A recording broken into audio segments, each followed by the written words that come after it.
सन 2015 की बात है। अप्सरा ब्यूटी पार्लर 6 महीने पहले ही खुला था, लेकिन इसकी गिनती दिल्ली के सबसे मशहूर मेकओवर पार्लर में होनी शुरू हो गई थी। पार्लर की मालकिन श्वेता तिवारी को लोग मेकओवर का भगवान मानने लगे थे। धीरे से पार्लर का दरवाजा खुला। श्वेता ने देखा कि एक सांवली लड़की, जिसके चेहरे पर काफी पिंपल्स हैं, अंदर आ रही है। वेलकम डियर, क्या नाम है आपका? मेरा नाम निशा है। तुम्हारी स्किन का तो बहुत बुरा हाल है, लेकिन तुम अब फिक्र मत करना। मैं तुमको इतना खूबसूरत बना दूंगी कि जितने लड़कों ने भी आज तक रिजेक्ट किया होगा, वो सारे तुम्हारे कदमों में होंगे। इसीलिए तो मैं आपके पास आई हूँ। पैसे चाहे जितने लगे, मैं आपको ज्यादा ही दूंगी, लेकिन प्लीज मुझे इस बदसूरती से निजात दिला दीजिए। हो जाएगा, सब हो जाएगा। बस 1 महीने का ट्रीटमेंट है। तुम कल शाम 5 बजे के बाद यहाँ आ जाना, ठीक है? हाँ ठीक है मैम। अगले दिन निशा पार्लर पहुंची। Close your eyes my dear. Nisha ने जैसे ही आंखें बंद की तो उसने निशा की आंखों पर कुकुम्बर के स्लाइस रख दिए। फिर उसने चेयर को पकड़ा, एक कमरे में ले गई। निशा, अपनी आंखें मत खोलना, वरना आंखों में जलन होने लगेगी। And don't ask any type of question. Nisha अब चुप ही रही। श्वेता ने फ्रिज खोला और उसके अंदर से एक जार निकाला। लिक्विड के अंदर एक मेकअप ब्रश डुबोया और उसके बाद उस लिक्विड को उसने निशा के फेस पर लगाना शुरू कर दिया। कुछ ही मिनटों में निशा का पूरा चेहरा खून सा लाल हो चुका था और श्वेता के चेहरे पर रहस्यमयी मुस्कान छलक आई। अभी आधे घंटे के लिए तुमको ऐसा ही रहना पड़ेगा। चाहो तो सो भी सकती हो, लेकिन आंखें बिल्कुल नहीं खोलना। Okay ma'am. श्वेता वहां से चली गई और उस कमरे में निशा बिल्कुल अकेली थी। निशा को इतनी देर आंखें बंद करने से नींद आ चुकी थी। उसने देखा कि वो एक अंधेरी जगह पर खड़ी है, जहां दूर दूर तक कोई नजर नहीं आ रहा है। तभी उसको 2 आंखें लाल लाल चमकती हुई नजर आई। कौन है वहाँ? ये सुनते ही एक बेहद भयानक लड़की उसके चेहरे के बिल्कुल करीब आ गई।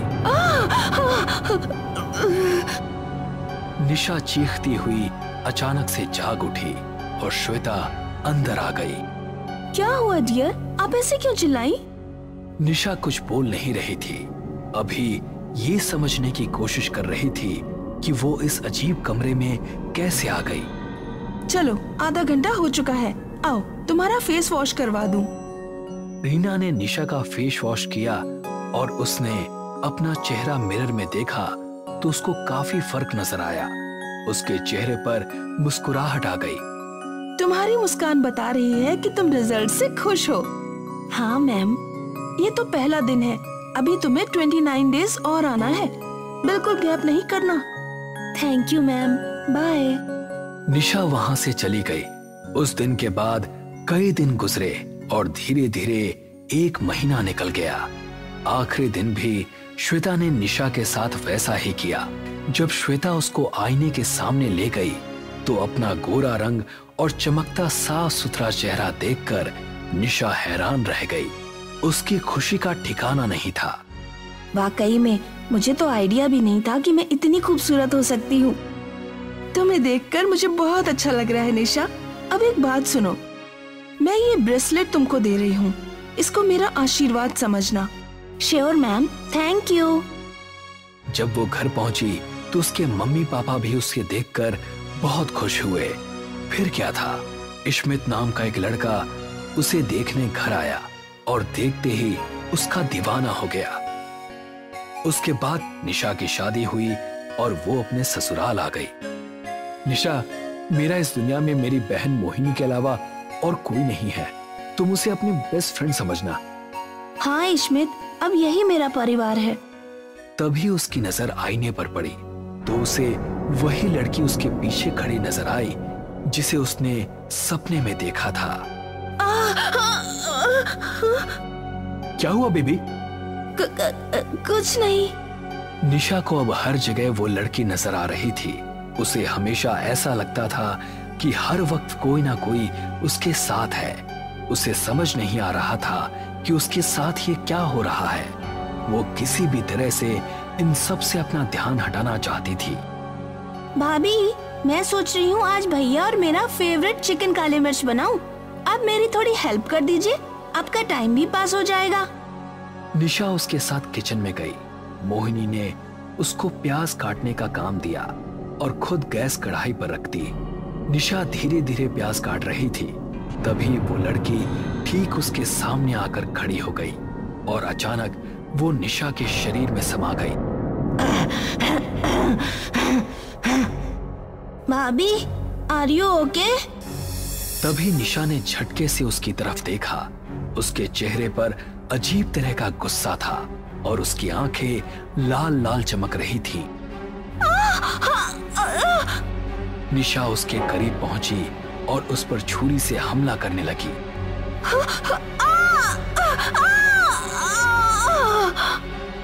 एक कट उसके हाथ पर लगा और दूसरा उसके कंधे पर। मोहिनी अपने हाथ को पकड़े हुए वहां से भाग निकली।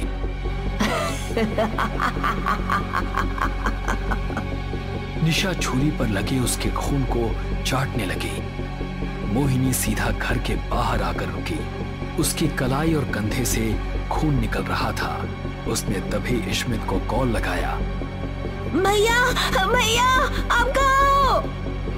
क्या हुआ छोटी, तुम इतनी डरी हुई क्यों हो? भैया, भाभी को पता नहीं क्या हो गया है। उन्होंने छुरी से मुझ पर हमला भी किया। क्या? आप जल्दी से आ जाइए। इश्मित उसी टाइम ऑफिस से निकल गया। वो घर पहुंचा तो देखा कि मोहिनी बाहर खड़ी थी। उसने मोहिनी को पीछे रहने के लिए कहा और घर के अंदर चला गया। निशा अब किचन से निकल चुकी थी।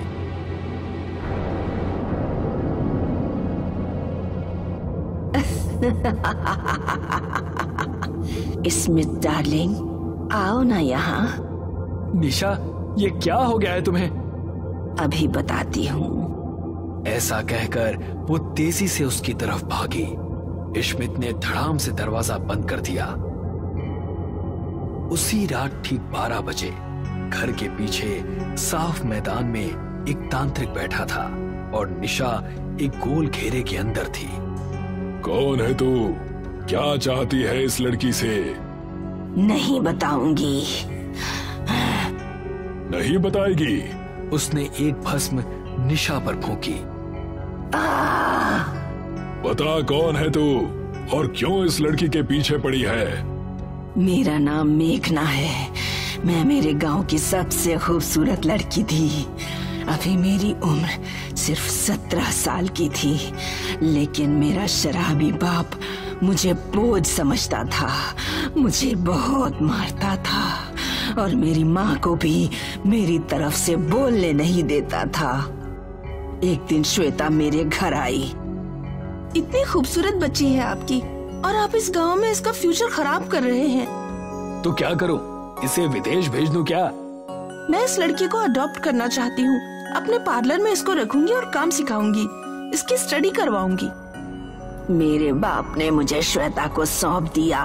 श्वेता मुझे शहर लाई और अपने पार्लर में रखा। जब मैं सो जाती थी तो वो मेरे सिरहाने बैठकर जादू टोना किया करती थी। उसने अचानक मुझ पर हमला कर दिया और मेरा खून निकालकर उसको एक बड़े बर्तन में कर दिया। मेरी जान जा चुकी थी। वो हर बदसूरत लड़की के चेहरे पर मंत्रों का जाप करते हुए मेरे खून का लेप लगाती। उसने मेरे खून में ऐसी भस्म मिला रखी है जिससे कि वो कभी नहीं जमता। मुझे इतना ही समझ आया कि वो मेरी खूबसूरती काले जादू के जरिए बांट रही है। जिस भी लड़की ने मेरा खून इस्तेमाल किया है, मैं उसके साथ कुछ भी कर सकती हूँ। इसीलिए वो हर लड़की की कलाई पर रुद्राक्ष पहना देती है, जिससे मैं उसके करीब नहीं आ पाती। तेरे साथ बहुत गलत हुआ। मैं तुझे मुक्ति दिलाऊंगा। बता, तेरी लाश कहाँ है? नहीं बताऊंगी। इस लड़की को मरना पड़ेगा। ये सुनकर तांत्रिक ने निशा के सर पर हाथ रखा और कुछ मंत्र पढ़ने लगा। फिर उसने इश्मित से कहा, इसकी लाश पार्लर के पीछे एक पौधे के नीचे दफन है, उसे निकाल कर जला दो, इसे मुक्ति मिल जाएगी। नहीं नहीं, तू ऐसा कुछ नहीं करेगा इश्मित। ये सुनकर इश्मित तुरंत वहां से भाग निकला। वो जल्द ही पार्लर पहुंच गया। उसने वहां तुलसी का पौधा देखा। उसने उस पौधे को निकालकर दूसरी जगह रख दिया और फिर उस जमीन की फावड़े से खुदाई करने लगा। इस तरह निशा घेरे से बाहर निकलने की कोशिश कर रही थी, लेकिन नहीं निकल पा रही थी। तांत्रिक, तू मुझे कभी खत्म नहीं कर पाएगा। ऐसा कहकर मेघना की आत्मा ने निशा का शरीर छोड़ दिया और उड़ती हुई वहां से गायब हो गई। तभी निशा को भी होश आ गया। आप कौन है बाबा, और मैं यहाँ क्या कर रही हूँ? अब तांत्रिक ने निशा को सब कुछ बता डाला और कहा, वो इश्मित को रोकने के लिए कुछ भी कर सकती है, उसकी जान को खतरा है। नहीं, मैं इश्मित को कुछ नहीं होने दूंगी। कौन है? उसने देखा कि मेघना की आत्मा भयानक अवतार में उसके सामने खड़ी है। उसने इश्मित को जमीन पर गिरा दिया और उसके सीने पर चढ़ गई। अगले ही पल निशा भी वहां पहुंच गई। उसने देखा कि मेघना की आत्मा इश्मित के सीने पर बैठी उसको चोट पहुंचा रही है। इश्मित, निशा भाग जाओ यहां से। तभी मेघना ने निशा की तरफ देखा और निशा सहम सी गई, लेकिन उसने अपने डर पर काबू करते हुए लाश की तरफ कदम बढ़ाए और उस पर घासलेट छिड़का। नहीं। मेघना की आत्मा इश्मित के ऊपर से उठी और निशा की तरफ भागी। निशा ने माचिस उठाई और तिली जलाने लगी। मेघना की आत्मा हवा में उड़ती हुई तेजी से उसके पास आ रही थी। वो अभी कुछ ही कदम की दूरी पर थी कि तिली जल गई और निशा ने झट से वो तिली लाश के ऊपर फेंक दी।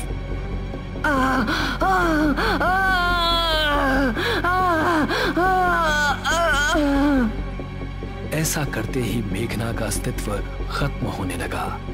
एक ही मिनट के अंदर मेघना की आत्मा धुआं बनकर हवा में गायब हो गई। शांतिपुर नाम के एक कस्बे में मीरा नाम की एक लड़की रहती थी। मीरा का आधा चेहरा जला हुआ था, इसलिए वो हमेशा आधे चेहरे को छुपाकर घर से बाहर निकलती थी। अरे वो देख, अध जली मीरा मंदिर जा रही है अपने राधे श्याम की पूजा करने। इसका पूरा चेहरा कभी ना कभी तो मैं देख कर ही रहूंगा। ये शबाना ब्यूटी पार्लर जाती है। शबाना ब्यूटी पार्लर वालों से पता करना पड़ेगा कि इसका चेहरा कैसा है। राहुल और प्रदीप धनी व्यापारियों के बेटे थे। वे अक्सर मीरा को तंग किया करते। मीरा उनकी बातों पर ध्यान नहीं देती और चुपचाप अपने रास्ते चली जाती। माँ, मैं कॉलेज जा रही हूँ। शाम को 3 से 6 शिफ्ट में मेरा एग्जाम है। बेटा छतरी लेके जा, बहुत बादल है। छतरी का काम नहीं है माँ, छतरी कहाँ लिए घूमूंगी।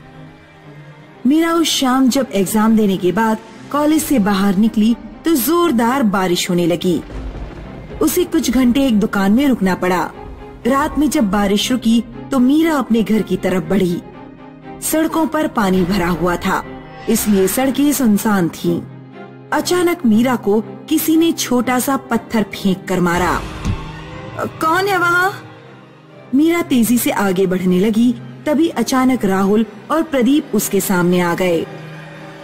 आज हम तेरा पूरा चेहरा देखेंगे। उधर मीरा की माँ मीरा का इंतजार कर रही थी। मीरा कई घंटे बाद घर लौटी। उसका चेहरा बिल्कुल उतरा हुआ था। क्या हुआ बेटी, इतनी देर कैसे हो गई? मीरा कुछ नहीं बोली और चुपचाप अपने कमरे में चली गई। उधर राहुल और प्रदीप देर रात अपने घर पर शराब पी रहे थे। ऐसा भयानक चेहरा मैंने कभी नहीं देखा, भविष्य में भी नहीं देखेगा। तभी अचानक किसी ने दरवाजा खटखटाया। अब इतनी रात में कौन आ गया? राहुल दरवाजा खोलता है, लेकिन दरवाजे पर कोई नहीं था। वो दरवाजा बंद करके दोबारा सोफे पर बैठ जाता है।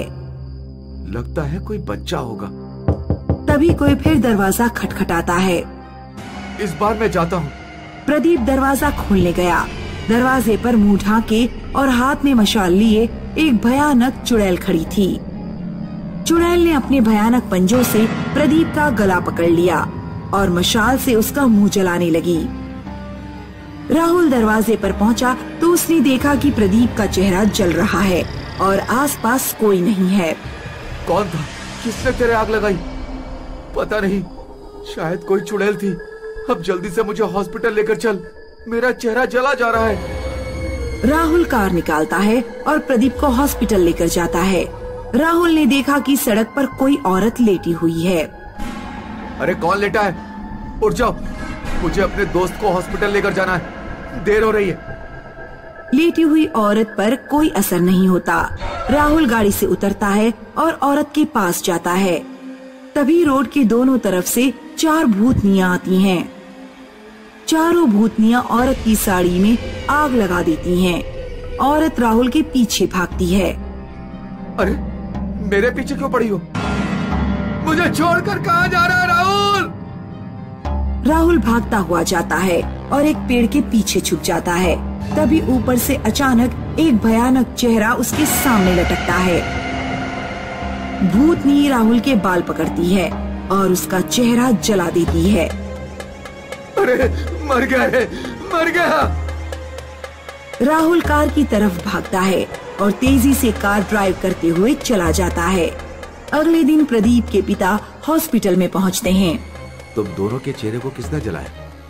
मैं कुछ पूछ रहा हूँ, मुंह में जबान नहीं है क्या? किसने किया तुम्हारा यह हाल? कुछ समझ में नहीं आ रहा है पापा। हमने कल मीरा का चेहरा देखने की कोशिश की थी, उसके बाद से न जाने कौन हमारे पीछे पड़ गया है। प्रदीप के पिता मीरा के घर पहुंचते हैं। तुम्हारी बेटी ने मेरे बेटे और इसके दोस्त का चेहरा जलाया है।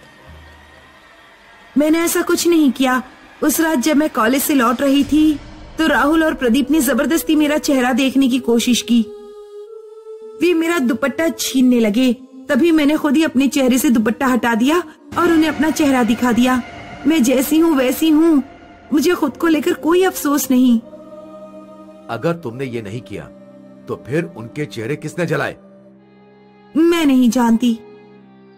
प्रदीप के पिता एक तांत्रिक को बुलाते हैं और उन्हें राहुल और प्रदीप के पास लेकर जाते हैं। कोई आत्मा इन दोनों का पीछा कर रही है, सावधान रहना होगा। राहुल और दीपक की हॉस्पिटल से छुट्टी हो जाती है और वे दोनों अपने अपने घर चले जाते हैं।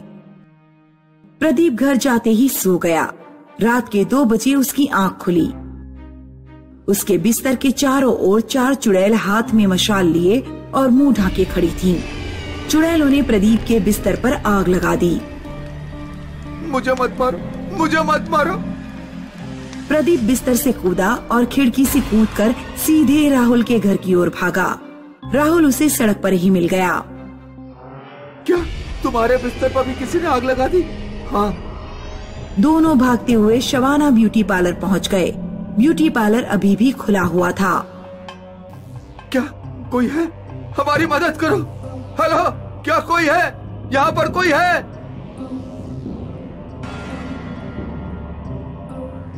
तुम कौन हो? मैं वैशाली हूँ। 50 सालों से मेरी आत्मा इस कस्बे में भटक रही है। मैं भी मीरा की तरह आधी जली हुई थी। उस समय ये कस्बा गांव था। एक दिन जब मैं रास्ते से गुजर रही थी तो तुम्हारे जैसे कुछ छिछोरों ने मेरा चेहरा जबरदस्ती देखने की कोशिश की और जब मैंने चेहरा नहीं दिखाया तो उन्होंने मुझे उठाकर कुएं में फेंक दिया। मुझे तैरना नहीं आता था और मैं डूबकर मर गई। भूतनी ब्यूटी पार्लर का दरवाजा बाहर से बंद कर देती है और ब्यूटी पार्लर में आग लगा देती है। राहुल और प्रदीप अंदर चिल्लाते रह जाते हैं, बचाओ, बचाओ।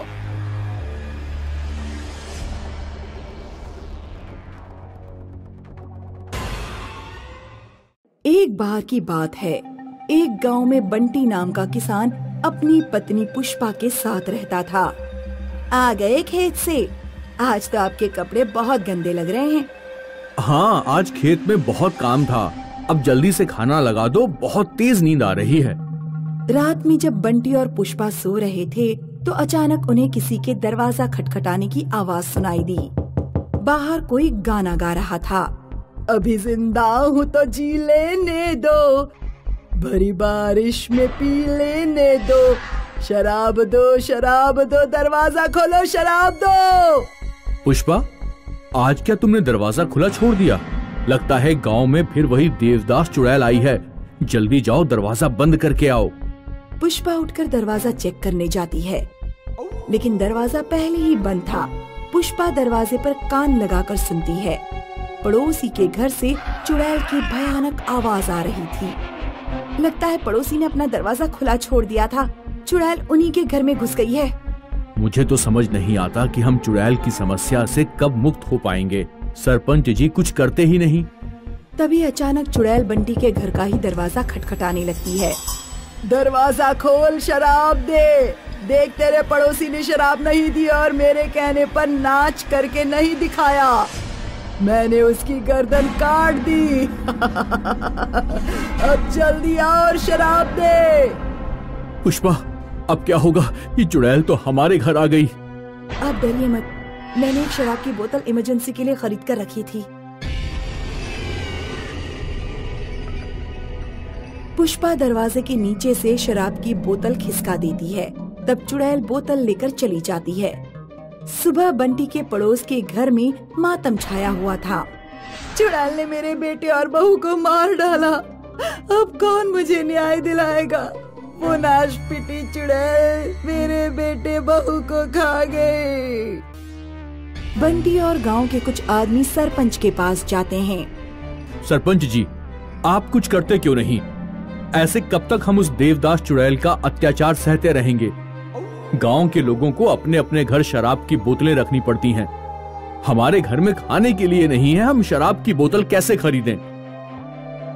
चिंता मत करो, आज रात उस चुड़ैल को हम मार डालेंगे। सब लोग रात में 12 बजे अपनी अपनी मशालें जलाकर चौपाल पर इकट्ठा हो जाना। उस रात गांव के लोग सोए नहीं और आधी रात को मसाले लेकर चौपाल पर आ गए। जय हनुमान ज्ञान गुण सागर, जय हनुमान ज्ञान गुण सागर, मेरी रक्षा करना। अभी तो भूतनी आई भी नहीं, अभी से तुम्हारी पतलून गीली होती जा रही है। गांव के लोग डरते डरते आकृति की तरफ बढ़ते हैं। अरे, ये तो चुड़ैल नहीं, ये तो गांव का शराबी भोला है। तभी कहीं दूर से किसी औरत के चीखने की आवाज आती है। बचाओ, बचाओ! गांव वाले जहां से आवाज आ रही थी उस दिशा में दौड़ते हैं। चुड़ैल ने 2 औरतों की गर्दन पकड़ रखी थी। नाच कर दिखाओ। हमें नाचना नहीं आता, हमें छोड़ दो, हमें छोड़ दो। नाच कर दिखाओ वरना गला घोट दूंगी। हमें क्या करना चाहिए? क्या पूरे घर को आग लगा दें? नहीं, घर के अंदर 2 औरतें भी हैं। अगर हमने पूरे घर को आग लगाई तो वो दोनों भी मारी जाएंगी। ऐसा करते हैं, पहले हम उस चुड़ैल को डराते हैं। सुनो चुड़ैल, यहाँ से चली जाओ वरना हम घर में आग लगा देंगे और तुम जलकर राख हो जाओगी। लगा दो आग, मेरी जिंदगी में तो 40 साल पहले ही आग लग चुकी है। ऐसा कहकर चुड़ैल उन औरतों को छोड़कर गायब हो जाती है। काका, 40 साल पहले इस गांव में जो घटनाएं हुई हैं, हमें उनके बारे में पता करना चाहिए। शायद उस चुड़ैल के बारे में कुछ पता लग जाए। हमारे गांव में कोई इतना बुजुर्ग आदमी नहीं है जो 40 साल पहले हुई घटनाओं की जानकारी दे सके। काका, पड़ोस के गांव में एक 100 साल से ऊपर का आदमी रहता है, शायद वो कुछ जानता हो। बंटी और सरपंच उस बुजुर्ग आदमी से मिलने जाते हैं। वो बुजुर्ग आदमी को देवदास चुड़ैल के बारे में सारी बात बताते हैं। देवदास चुड़ैल, हाँ मुझे याद आया। 40 साल पहले की बात है। गांव में श्यामदास नाम का एक बहुत अमीर जमींदार रहता था। उसकी बेटी एक नीची जाति के लड़के से प्यार करती थी। जब जमींदार को ये बात पता लगी तो उस जमींदार ने लड़के को मरवा दिया, क्योंकि अगर जमींदार की लड़की नीची जाति के लड़के से शादी कर लेती तो जमींदार की नाक कट जाती। लड़के के मरने के बाद वो लड़की शराबी बन गई, गली गली भटकने लगी और फिर कहीं गायब हो गई। किसी को नहीं पता वो कहाँ गई। जमींदार भी गांव छोड़कर चला गया। मुझे लगता है ये उसी लड़की की आत्मा है जो चुड़ैल बनकर तुम लोगों को परेशान कर रही है। वो चुड़ैल प्रेम की भूखी है, उससे प्यार से बात करो। काका, आज रात मैं अकेले ही चुड़ैल से बात करूंगा। हालांकि मुझे डर लग रहा है, लेकिन फिर भी मैं ये काम करूंगा। बंटी उस रात अकेला ही चौपाल पर बैठा रहा। फिर चुड़ैल उसके पास आई। मैं तुमसे नहीं डरता। मुझे तुम्हारे बारे में सब कुछ पता लग गया है। तुम्हारे साथ जो कुछ भी हुआ उसका मुझे बहुत अफसोस है, लेकिन उसके लिए हम गांव वालों को परेशान मत करो। गांव में कोई भी लड़का या लड़की किसी से भी प्रेम करेगा तो हम उनकी शादी कराएंगे। हम अपने गांव में जाति भेद भी नहीं रहने देंगे। अगर दो लोग आपस में प्रेम करते होंगे तो उनकी जाति देखे बिना उनकी शादी कराई जाएगी। काश 40 साल पहले भी लोग इतने ही समझदार होते तो मुझे चुड़ैल बनकर इस तरह भटकना नहीं पड़ता। तुम एक अच्छे इंसान लगते हो। मैं तुम पर भरोसा करके इस गांव से जा रही हूँ। ध्यान रखना, जैसी मेरी हालत हुई है वैसी किसी और की ना हो। ऐसा कहकर चुड़ैल गांव से हमेशा के लिए गायब हो जाती है।